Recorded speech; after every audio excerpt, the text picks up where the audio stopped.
कहाँ कहाँ खोजला जी पापा चांदा ना होला काड़िया।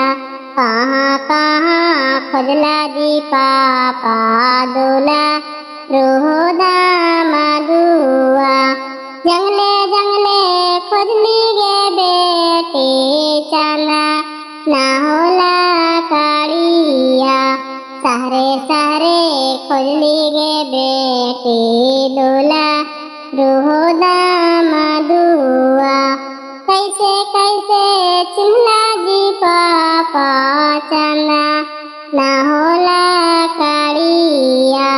कैसे कैसे चिन्हला जी पापा दूला रोदा मधुआ।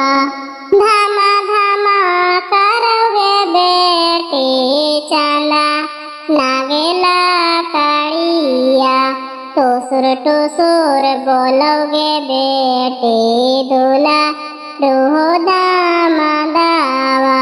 टुसुर बोलोगे बेटी पढ़ा लोदा मदावा।